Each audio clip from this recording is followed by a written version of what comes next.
अस्सलाम वालेकुम students, learners, दोस्तों। आज का हमारा टॉपिक जो है, लेक्चर का टॉपिक लाइसोसोम पे है। हमने प्रीवियस लेक्चर में गोल्जी अपरेटस के मुतालिक बोला था, गोल्जी बॉडीज के मुतालिक बोला था और हमने बताया था कि गोल्जी बॉडीज को कब दरियाफ्त किया गया, किसने दरियाफ्त किया और गोल्जी बॉडीज जो हैं कौन से स्ट्रक्चर्स पर मुश्तमिल हैं, यूनिट स्ट्रक्चर पर मुश्तमिल हैं जिन्हें सिस्टर्नी का नाम दिया गया।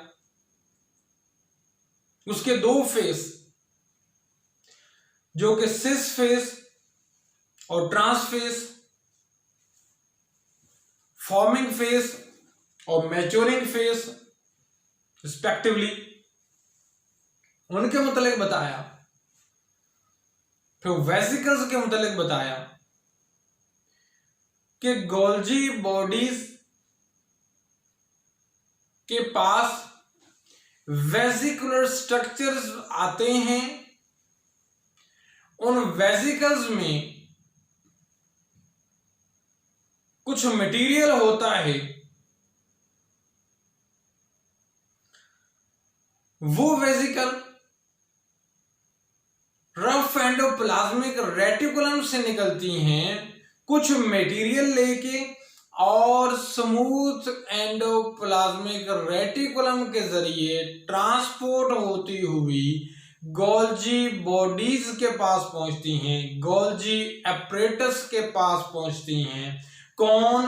वो वेसिकल्स जो कि रफ एंडोप्लाज्मिक रेटिकुलम से रिलीज हुई थी, सेक्रीट हुई थी। उन वेसिकल्स में मटेरियल होता है और वो वेसिकल्स अपना मटेरियल लेके जो भी उसमें होता है, वो कोई प्रोटीन हो सकता है, वो कोई भी लिक्विड मटेरियल हो सकता है, उसको लेकर वो पहुंचती गोल्जी बॉडीज के फॉर्मिंग फेस पे,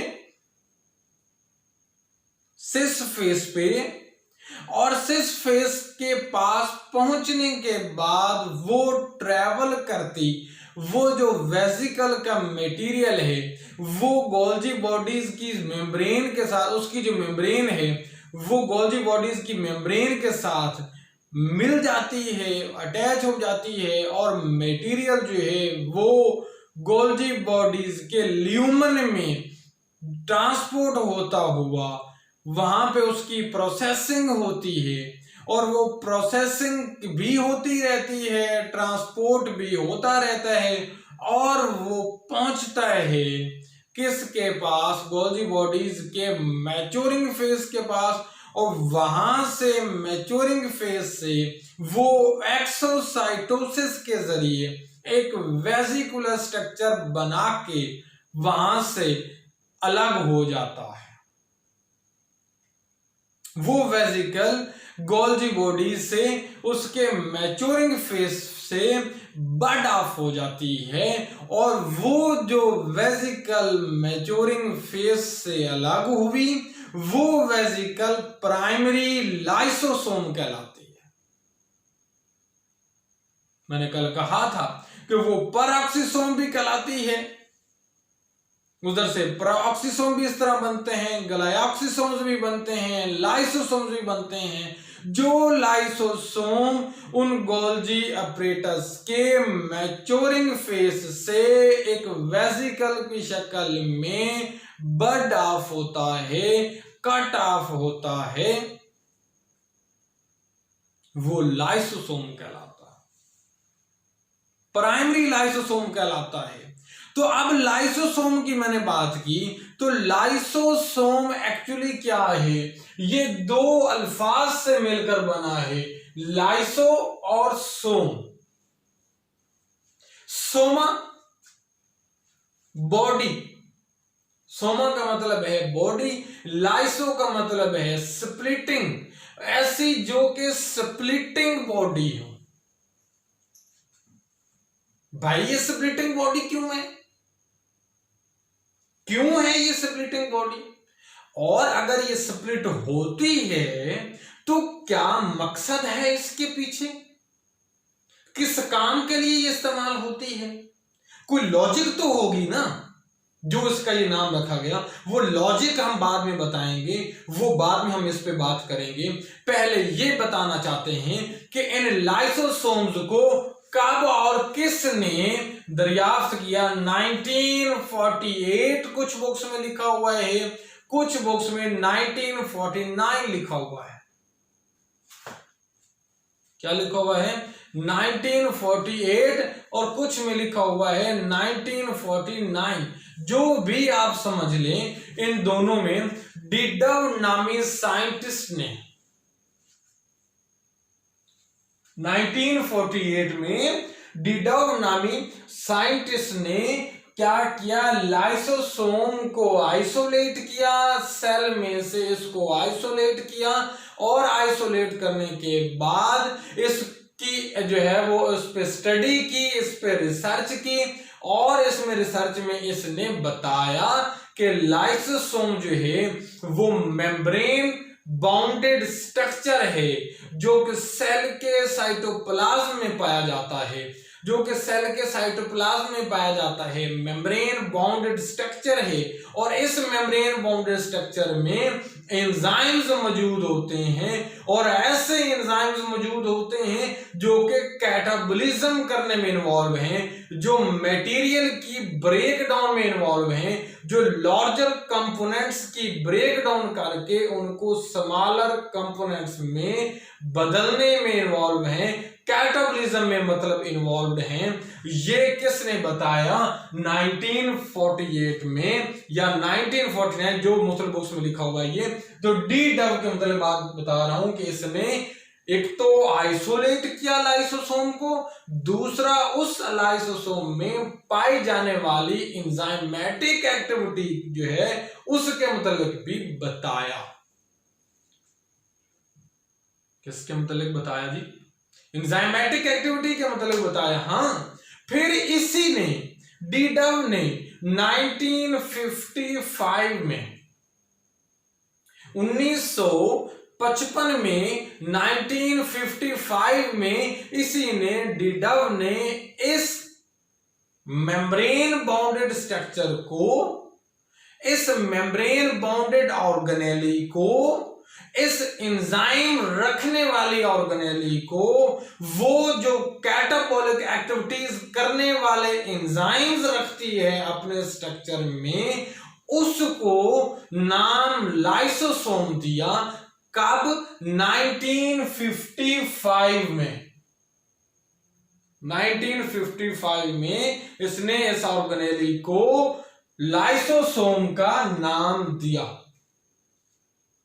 अब इस लाइसोसोम को दरियाफ्त करने की बुनियाद पर इस बंदे को डिडव को, चूंकि इसने एक ऐसी ऑर्गेनेली दरियाफ्त की थी जो कि सेल में बहुत इंपॉर्टेंट रोल प्ले करती है, सेल में बहुत ज्यादा इंपॉर्टेंट रोल प्ले करती है, इस वजह से इसको लाइसोसोम दरियाफ्त करने की वजह से डिडव को 1974 में पैलेट भी साथ थे, और ये डिडव भी साथ थे, कॉड भी साथ थे। इन तीनों साइंटिस्ट को मुख्तलिफ ऑर्गेनेलीज दरियाफ्त करने की बुनियाद पर, इस बंदे को लाइसोसोम दरियाफ्त करने की बुनियाद पर 1974 में नोबेल प्राइज से नवाजा गया। अब भाई लाइसोसोम को दरियाफ्त किया है, लाइसोसोम को दरियाफ्त करने की बुनियाद पे नोबेल प्राइज मिला है, कोई तो लॉजिक थी कि इस ऑर्गेनेली के दरियाफ्त करने पे नोबेल प्राइज से नवाजा गया। क्या इंपॉर्टेंस है इस ऑर्गेनेली की, लाइसोसोम की, इस मेम्ब्रेन बाउंडेड स्ट्रक्चर की इतनी क्या इंपॉर्टेंट है? ये मोस्टली एनिमल सेल्स में पाया जाता है, ये नहीं कि प्लांट सेल में नहीं पाया जाता। लाइसोसोम एनिमल सेल्स में पाया जाता है, प्लांट सेल में भी पाया जाता है। ये जो लाइसोसोम है, इस मेम्ब्रेन बाउंडेड स्ट्रक्चर में, इस लाइसोसोम में लगभग कुछ बुक्स में लिखा जाता है 40, कुछ में लिखा गया है 50, 40 या 50 दोनों समझ लें, दोनों जो फिगर आप ले लें, 40 हो या 50 हो, ये लगभग इतने एंजाइम्स पाए जाते हैं किस में, इस लाइसोसोम के अंदर। लाइसोसोम में 40 से 50, 40 की फिगर काउंट कर लें या 50 की एंजाइम्स पाए जाते हैं। और कौन से एंजाइम? वो हाइड्रोलिटिक एंजाइम हो सकते हैं, ब्रेकडाउन में इन्वॉल्व हो सकते हैं, और दूसरी एसिड फॉस्फेटेज एंजाइम हो सकते हैं। अब जब लफ्ज हमारे जहन में एक एसिड फॉस्फेटेज आया है, फॉस्फेटेज लफ्ज, तो एज एंजाइम आपको पता है, एज वर्ड जो है एंजाइम के आखिर में लगता है। एसिड लफ्ज जो है वो हमारे दिमागों में खटका है। मतलब ये है कि ये लाइसोसोम में अगर एसिड फॉस्फेटेज एंजाइम मौजूद है तो ये जिस पीएच में वर्क करेगा वो एसिडिक पीएच होगी। क्या होगी? एसिडिक पीएच होगी। ये एसिड फॉस्फेटेज एंजाइम रखता है, हाइड्रोलिटिक एंजाइम रखता है, जिनकी तादाद लगभग जो है वो 40 या 50 के राउंड अबाउट है। और एसिड फॉस्फेटेज की अगर हम बात करें तो इसमें ये वर्क जिस पीएच पे कर रहा है, ये जिस पीएच पे अपनी जॉब परफॉर्म कर रहा है वो एसिडिक पीएच है। और हाँ, कितनी एसिडिक पीएच है?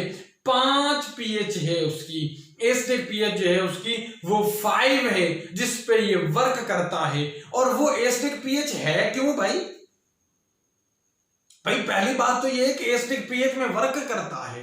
अब दूसरी बात मैंने ये की कि एसिडिक पीएच है कितनी? वो 5 है। लाइसोसोम, मैं लाइसोसोम की बात कर रहा हूं, आपको पता है ना एंजाइम्स मौजूद है ना इसमें, और एंजाइम स्पेसिफिक एंड फंक्शन होते हैं, स्पेसिफिक एंड पीएच होते हैं, स्पेसिफिक फॉर टेम्परेचर होते हैं, अपनी मखसूस पीएच पे वर्क करते हैं, अपने मखसूस टेम्परेचर पे वर्क करते हैं। तो यहां पे ये एंजाइम्स जिस पीएच पे वर्क करने जा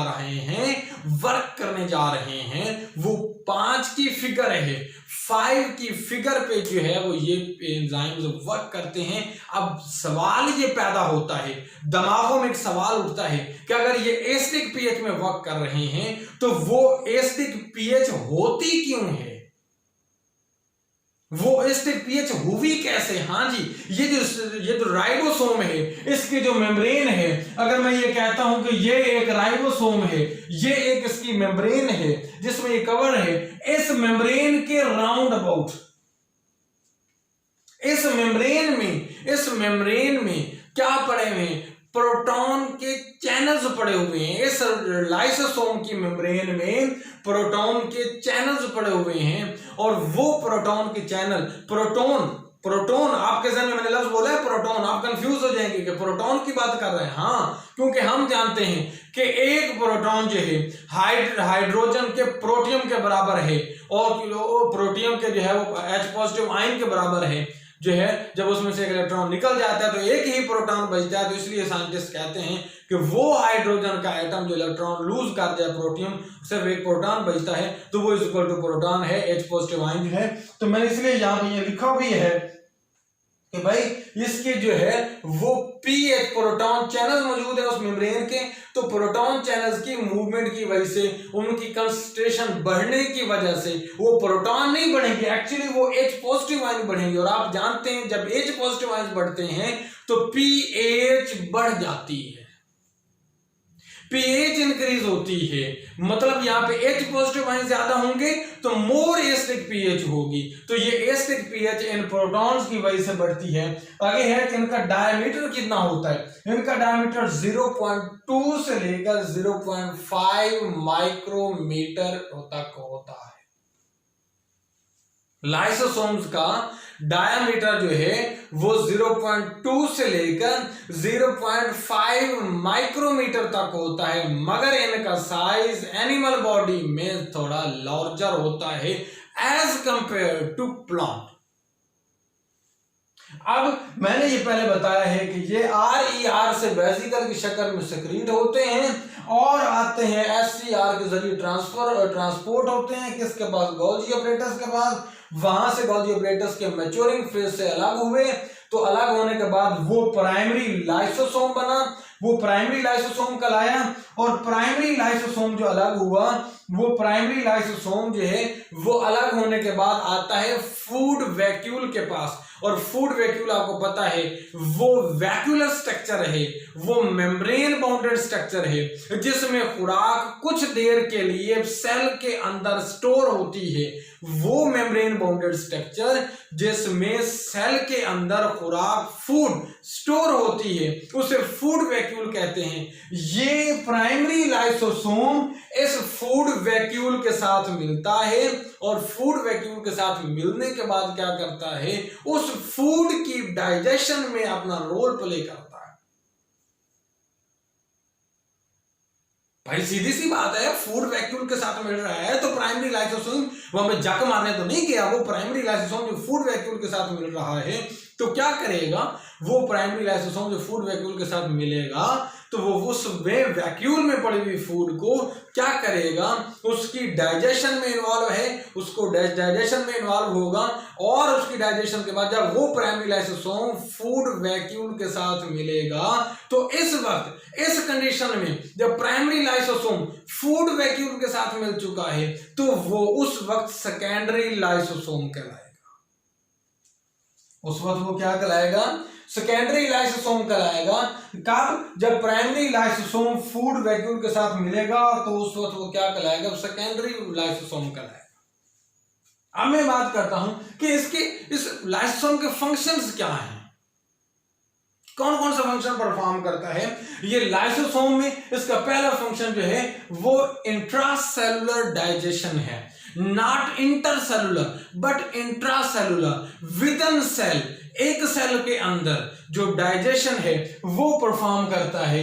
जो फूड सेल के अंदर मौजूद होती है उनको डाइजेशन में इन्वॉल्व है, जैसे मैंने आपको पहले बताया है फूड वैक्यूल के साथ मिलकर उसकी डाइजेशन करवाता है। और हाँ, सिर्फ डाइजेशन नहीं करवाता, वो मटेरियल जो डाइजेशन के बाद एक वेस्ट मटेरियल बच जाता है। मैंने क्या कहा है, मैंने कहा है कि जब फूड वैक्यूल में पड़ी हुई फूड की डाइजेशन करवाते हैं या फिर सेल के अंदर पड़ी हुई फूड की डाइजेशन करवाते हैं और वो जो वेस्ट मटेरियल बच जाता है उस वेस्ट मटेरियल की एलिमिनेशन में भी इन्वॉल्व होता है। ये टोटल प्रोसेस इंट्रासेलुलर डाइजेशन कर रहा है जो कि ये लाइसोसोम करते हैं। अब इसके बाद दूसरा काम ये ऑटोफेगी करते हैं। ऑटोफेगी ये क्या करते हैं, खुद ब खुद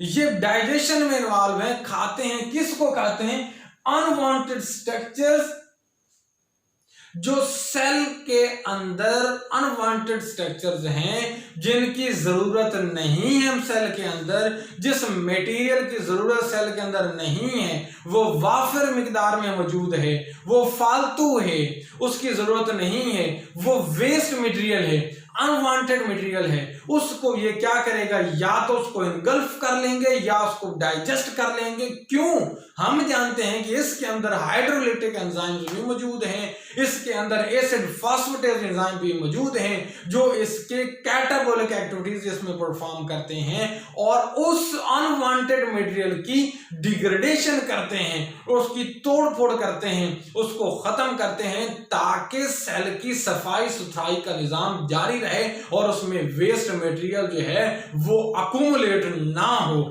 जिसकी जरूरत नहीं है वो अकुमुलेटेड ना हो, या फिर कोई मटेरियल जो वाफिर मिकदार में है और वो अपनी जरूरत से ज्यादा पड़ा हुआ है उसको भी क्या किया जाए, डाइजेस्ट किया जाए। इसे हम क्या कहते हैं, ऑटोफेगी।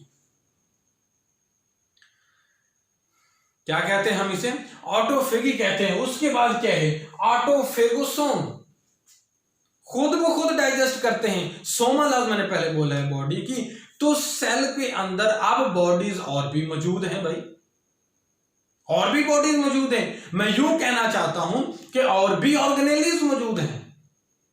अब मैंने लफ्ज बोला ऑर्गेनेलीज का और आपका दिमाग फौरन इस तरफ गया कि भाई ये क्या बोल रहे हो, कि ऑर्गेनेलीज को डाइजेस्ट करेगा, ऑर्गेनेलीज को डाइजेस्ट करेगा तो सेल अपनी फंक्शनिंग कैसे परफॉर्म करेगा। हाँ, ये ऑर्गेनेलीज को डाइजेस्ट करता है, मगर किस लिए, हाँ ऑर्गेनेलीज को डाइजेस्ट करेगा तो ऑटोफेगोसोम के तौर पर रिएक्ट करेगा। लेकिन करेगा क्यों भाई, कोई रीजन तो होनी चाहिए, कोई लॉजिक तो होनी चाहिए, हमें पता तो चले कि ये ऑर्गेनेलीज को क्यों डाइजेस्ट कर रहा है। क्योंकि ऑर्गेनेलीज तो भाई फंक्शनल पार्ट हैं, ऑर्गेनेलीज तो सेल की जो है वो हेल्प कर रही हैं, ऑर्गेनेलीज तो सेल को जो है वो उसमें बायोसिंथेटिक एक्टिविटीज करने में मदद दे रहे हैं, तो ये उनको क्यों खाएगा। दो रीजन हो सकती है, एक ये कि जब स्टार्वेशन की हालत हो, क्या करते हैं, जब ये स्टार्वेशन की हालत हो, जब बॉडी को खुराक मुहैया ना हो रही हो, जब बॉडी को नई खुराक मुहैया ना हो रही हो, सेल्स को नई खुराक मुहैया ना हो रही हो, सेल्स जो हैं वो बॉडी के सेल्स कैद साली से गुजर रहे हों। मैंने कैद साली इसलिए कहा कि उनको जो है वो ज्यादा टाइम हो चुका हो, खुराक ना मिली हो, भूखे पड़े हों, तो उस वक्त स्टार्वेशन की हालत में एक मकसद ये हो सकता है कि लाइसोसोम एक्ट करते हैं और एक्ट करने के बाद उन ऑर्गेनेलीज को जो सेल के अंदर हैं उनको डाइजेस्ट करते हैं, और उनको डाइजेस्ट करके मकसद क्या होता है, ताकि उनको डाइजेस्ट करके एनर्जी ली जा सके और उस एनर्जी से सेल की फंक्शनिंग परफॉर्म की जा सके। मकसद एनर्जी को हासिल करना स्टार्वेशन के दौरानिये में, ताकि उस जो है ऑर्गेनेलीज को तोड़ के उनकी ब्रेक डाउन करके उनको कैटाबोलाइज करके उनसे एनर्जी ली जा सके, और उस एनर्जी उस एटीपी से सेल की जो फंक्शनिंग है वो परफॉर्म की जा सके, और बॉडी जो है अपनी फंक्शन परफॉर्म कर सके अपनी बका के लिए, ऑर्गेनिज्म की बका के लिए, सेल्स की बका के लिए वो स्टार्वेशन की हालत में अपनी ऑर्गेनेलीज को भी खाने पे मजबूर हो जाते हैं। दूसरी चीज, दूसरा मकसद क्या था, मैंने कहा ऑटोफेगोसोमी जो है वो क्यों करते हैं ये लाइसोसोम। पहला मकसद बताया कि स्टार्वेशन के दौरान एनर्जी का हासिल है। दूसरा मकसद क्या है कि कुछ ऑर्गेनेलीज ऐसी हैं, control number of specific organelles, मखसूस किस्म की ऑर्गेनेलीज के नंबर को कंट्रोल करना। मखसूस क्या है, स्पेसिफिक क्या है, जैसे कि हम जानते हैं सेल के अंदर दो ऐसे ऑर्गेनेलीज हैं, एनिमल सेल या प्लांट की अगर हम बात करें दोनों को मिला के, तो एनिमल में माइटोकॉन्ड्रिया और प्लांट में प्लास्टिड्स मौजूद हैं, और दोनों ऐसे ऑर्गेनेलीज हैं। जैसे कि माइटोकॉन्ड्रिया की हम बात करते हैं, इनके पास अपना डीएनए है, ये powerhouse of the cell कहलाता है, ये जो है वो पावर फ्राहम करता है।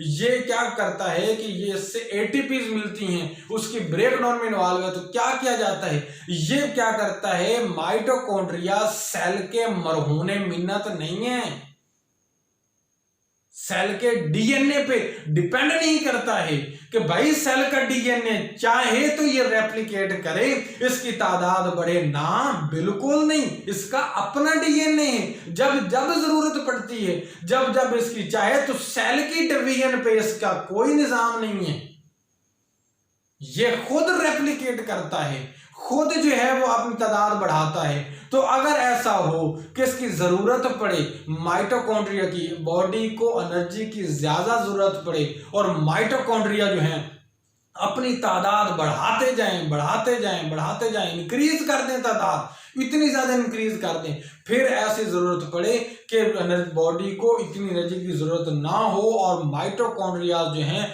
वो अपनी तादाद इतनी बढ़ा चुके हुए हों, वो अपनी तादाद इतनी बढ़ा चुके हुए हों, तो उस वक्त क्या किया जाता है कि इन आउट जो है वो माइटोकॉन्ड्रियाज को जो पहले अपनी तादाद बढ़ा चुके थे उनको अब तादाद को कम करना होता है। तो वो उनकी तादाद कैसे कम होगी, तो उस वक्त उनकी तादाद को कम करने के लिए लाइसोसोम मैदान में आएगा। ये अपने एंजाइम्स के जरिए जो एक्स्ट्रा नंबर ऑफ माइटोकॉन्ड्रिया मौजूद है सेल में उनकी तोड़फोड़ करेगा, उनकी ब्रेक डाउन करेगा और उनके नंबर को कंट्रोल करेगा ताकि मखसूस तादाद जो है वो माइटोकॉन्ड्रिया की सेल के अंदर रखी जा सके। मखसूस तादाद माइटोकॉन्ड्रिया की सेल के अंदर रखी जा सके, उसको कंट्रोल करने के लिए ये लाइसोसोम इफेक्ट करते हैं। उसके बाद ये क्या करते हैं, ऑटोलाइसिस जो है, ऑटोलाइसिस क्या है आपको पता है, डेवलपमेंट होती है। डेवलपमेंट क्या है कि एक बॉडी जो है मुसलसल अपने डेवलपमेंट में जा रहा है, वो कुछ सेल को लॉस भी करता है, कुछ सेल्स बनाता भी है। अपने कुछ सेल्स को लॉस करना, कुछ सेल्स को बनाना, मतलब पॉजिटिव साइड पे भी जाना या नेगेटिव साइड पे जाना, ये दोनों उसकी डेवलपमेंट का हिस्सा हैं। और डेवलपमेंट में आपको पता है कि सेल्स को लॉस भी करना पड़ता है। जैसे कि सबसे बड़ी और कॉमन तरीन एग्जांपल जो है जिसमें हम बात करते हैं कि हमारे ब्लड सेल्स जो हैं वो हर जो है वो एक मखसूस ड्यूरेशन 3 मंथ के बाद जो है वो डाई ऑफ होते हैं। तो ये प्रोग्राम टाइप की सेल डेथ है। तो इस तरह की जो डेवलपमेंट के दौरान जो सेल्स की डेथ होती है उनको जो है वो डिसइंटीग्रेट करना होता है सेल्स को।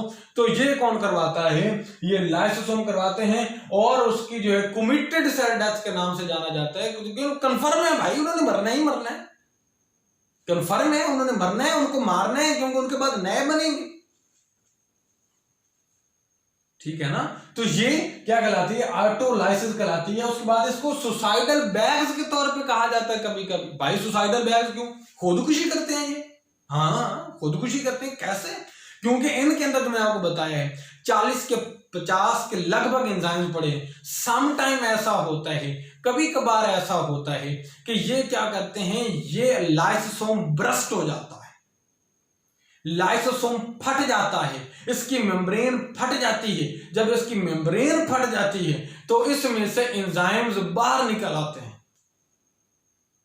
एंजाइम्स इसमें से बाहर निकल आते हैं। जब इसमें से एंजाइम्स बाहर निकल आते हैं तो क्या होता है कि वो एंजाइम्स इसके अपने सेल को जिस सेल में मौजूद थे उसी के टुकड़े टुकड़े कर देते हैं, उसी की फ्रेगमेंटेशन कर देते हैं। किसकी, अपने होस्ट सेल की। मतलब होस्ट मतलब है कि जिस सेल में वो मौजूद थे, जब ये लाइसोसोम फटेगा तो वो एंजाइम्स बाहर निकलेंगे, अपने ही रिस्पेक्टिव सेल को जो है वो उसको फ्रेगमेंटाइज कर देंगे। जब उसके टुकड़े टुकड़े कर देंगे तो नतीजा क्या होगा कि फिर उनके टुकड़े टुकड़े होने की वजह से कोई दूसरा सेल इन फ्रेगमेंट्स को डाइजेस्ट कर लेगा, इन फ्रेगमेंट्स को डाइजेस्ट कर लेगा।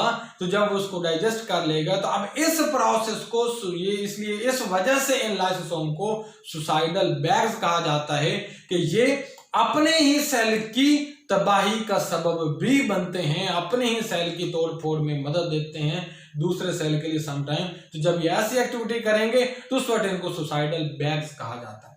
अब ये लाइसोसोम, अब ये जो लाइसोसोम है मैंने कहा कि ये एंजाइम्स पे बने हुए हैं, एंजाइम से बने हुए हैं। और एंजाइम एक प्रोटीन नेचर होता है, वो प्रोटीन बनता है राइबोसोम्स के पास बनते हैं। इसलिए तो मैंने कहा था कि RER से सेक्रेट होते हैं, रफ एंडोप्लाज्मिक रेटिकुलम, क्योंकि रफ एंडोप्लाज्मिक रेटिकुलम के पास राइबोसोम मौजूद होते हैं, वहां पे प्रोटीन बनती है। प्रोटीन को कोड करता है कौन, मैसेंजर RNA। मैसेंजर RNA आता है DNA के पास, तो DNA में पड़े हुए किसी जीन में से, DNA में पड़े हुए किसी जीन में से एक जीन भी म्यूटेट कर गया, एक जीन ने अपनी जगह बदल दी या कोई चेंज हो गया। मैं एग्जांपल देना चाहता हूं, फर्ज किया एक कॉमन मैं एग्जांपल, जैसे कि वर्ड है लाइक, अगर फर्ज किया इसमें से मैंने ये आई को रिप्लेस कर देता हूं और इसकी जगह पे ए लगा देता हूं तो लेक बन जाएगा।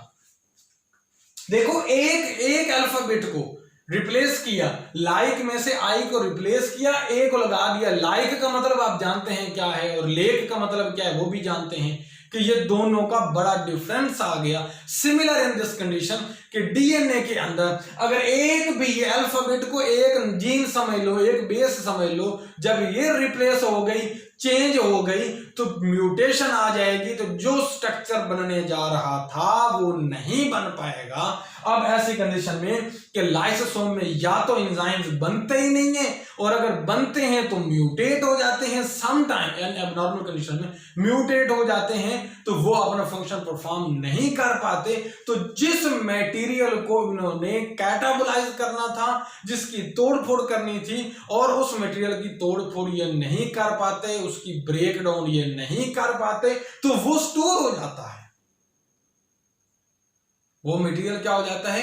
स्टोर हो जाता है। तो वो मटेरियल जब बॉडी में सेल के अंदर स्टोर हो जाता है, सेल के ऑर्गेनेल्स के अंदर स्टोर हो जाता है, तो उनके ज्यादा स्टोर होने की वजह से भी डिजीज वाकई हो जाती है। और ऐसी डिजीजेस को हम क्या कहते हैं? स्टोरेज डिजीजेस कहते हैं। ऐसे डिजीजेस को हम क्या कहते हैं? स्टोरेज डिजीजेस कहते हैं। वो डिजीजेस जो कि लाइसोसोमल एंजाइम के एक्ट ना करने की वजह से या उनमें म्यूटेशन आ जाने की वजह से वो मटेरियल जो है उसको ब्रेक डाउन नहीं कर पाते, जो स्टोर होता है, और वो ज्यादा स्टोर हो जाता है, उसकी वजह से डिजीजेस जो हो जाती हैं, और उनको स्टोरेज डिजीज कहते हैं। इंतहाई इंपॉर्टेंट 3 शॉर्ट क्वेश्चन भी है स्टोरेज डिजीजेस, और इसकी एग्जांपल ये लगभग 20 के करीब स्टोरेज डिजीजेस दरियाफ्त तो हो चुकी हैं। उनमें से एक डिजीज जो है वो टे-साचस डिजीज है। टे-साचस डिजीज में क्या होता है कि वो एंजाइम जिसने लिपिड की मेटाबॉलिज्म करना होती है, मतलब उसकी कैटाबॉलिज्म करना होती है, लिपिड्स की ब्रेक डाउन करना होती है, लिपिड्स की तोड़फोड़ करना होती है, वो एंजाइम या तो बनता नहीं है, या वो म्यूटेट होने की वजह से, अपने जीन में तब्दीली आने की वजह से वो अपना फंक्शन सही परफॉर्म नहीं कर पाता। जब वो अपना फंक्शन परफॉर्म सही नहीं कर पाता तो लिपिड्स की स्टोरेज हो जाती है। जब लिपिड्स की स्टोरेज हो जाएगी सेल्स के अंदर, तो एज अ रिजल्ट क्या होगा? उस पर डिजीज होगी। स्टोरेज डिजीज की कौन सी टाइप होगी? लिपिड की स्टोरेज की वजह से उसे कहते हैं टे-साचस डिजीज कहते हैं। और अगर ये लिपिड्स की स्टोरेज ब्रेन के सेल्स में हो जाए तो डेथ तो कंफर्म है।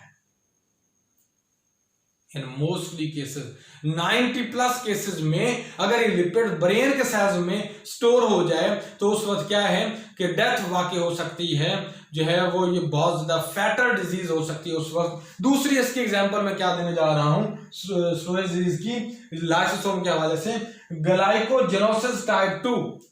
ग्लाइकोजेनोसिस टाइप 2 में क्या होता है? इसमें ग्लाइकोजन मौजूद है। आपको पता है कि ग्लाइकोजन एनिमल स्टार्च है, जिसे एनिमल जो है वो अपने जिस्म में रखते हैं, बॉडी में रखते हैं। वो एक पॉलीसेकेराइड है ताकि बर वक्त जरूरत इसको तोड़ा जा सके और इसको तोड़ के एनर्जी ली जा सके। इस ग्लाइकोजन को तोड़ा जाता है ग्लूकोज में। पॉलीसेकेराइड मॉलिक्यूल ग्लाइकोजन की ब्रेकडाउन की जाती है ग्लूकोज में, मोनोसेकेराइड में, ताकि उसकी ग्लाइकोलाइसिस की जा सके और उससे एटीपी ली जा सके। अब होता क्या है कि वो एंजाइम जो ग्लाइकोजन को तोड़ने में मदद देता है, वो एंजाइम जो ग्लाइकोजन की ब्रेकडाउन करने में इन्वॉल्व होता है, वो या तो म्यूटेट हो जाता है या बन नहीं पाता, अपना एक्शन नहीं शो कर पाता। तो नतीजा क्या होता है कि ग्लाइकोजन को कैटाबोलाइज नहीं किया जा सकता, उसको नहीं तोड़ा जाता, किसमें? ग्लूकोज में। तो ग्लाइकोजन स्टोर होता है सेल के अंदर। सेल के अंदर कहां पे? सेल की ऑर्गेनेलीज में ग्लाइकोजन स्टोर हो जाता है। और कौन से जिस्म के हिस्से के सेल्स में स्टोर हो जाता है? या ये लिवर में स्टोर होता है या फिर मसल्स में स्टोर होता है। कौन? ग्लाइकोजन उनके सेल्स में स्टोर हो जाता है और ये ग्लूकोज में कन्वर्ट नहीं हो पाता। और जब ये ग्लूकोज में कन्वर्ट नहीं हो पाता तो ग्लाइकोजन की मिकदार हद से ज्यादा बढ़ जाती है। ऐसी कंडीशन में डिजीज हो जाती है जिसे हम क्या कहते हैं? ग्लाइकोजेनोसिस टाइप 2, जो कि ग्लाइकोजन के स्टोरेज की वजह से होती है। ना ग्लाइकोजन ग्लूकोज में कन्वर्ट होगा और ना ही ये जो है वो उसका नाम क्या डिजीज ये फैक्ट होगी। और ये प्रॉब्लम लाइसोसोम की वजह से होता है, इसीलिए लाइसोसोमल स्टोरेज डिजीज के नाम से जाने जाते हैं। उम्मीद है आप लोगों को ये लेक्चर की वीडियो पसंद आई होगी। अगर पसंद आई हो तो इसे लाइक करें और दूसरों को शेयर करना मत भूलें। अल्लाह हाफ़िज़।